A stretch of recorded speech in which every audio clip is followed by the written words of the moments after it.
ইরানের নতুন সর্বোচ্চ নেতা মোস্তফা খামেনিকে ঘিরে বাড়ছে রহস্য।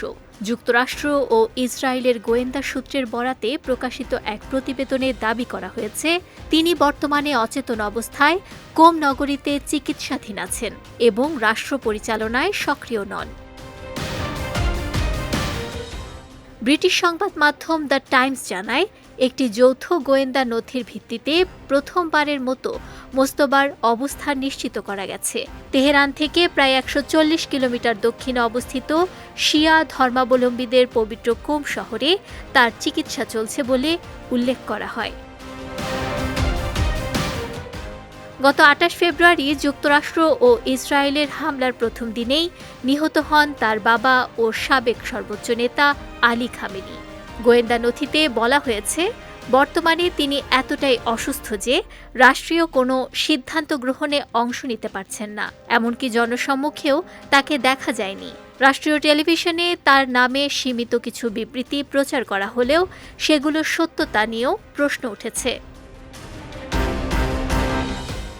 এদিকে সামাজিক মাধ্যমে ছড়িয়ে পড়া একটি ভিডিওতে তাকে একটি ওয়ার রুমে দেখা গেলেও বিশ্লেষকদের দাবি সেটি কৃত্রিম বুদ্ধিমত্তা ব্যবহার করে তৈরি। কণ্ঠস্বর না থাকায় তার শারীরিক অবস্থাকে ঘিরে সন্দেহ আরও জোরালো হয়েছে। অন্যদিকে একই নথিতে উল্লেখ করা হয়েছে যে কোমে দাফনের প্রস্তুতি চলছে আলী খামেনির।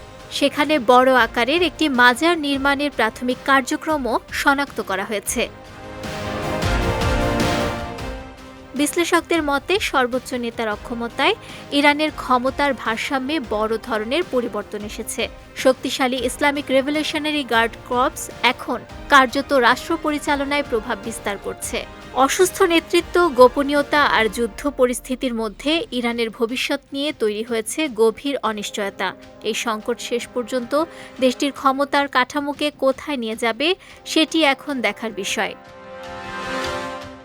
নুসরাত আহমেদ, বিজয় টিভি নিউজ ডেস্ক।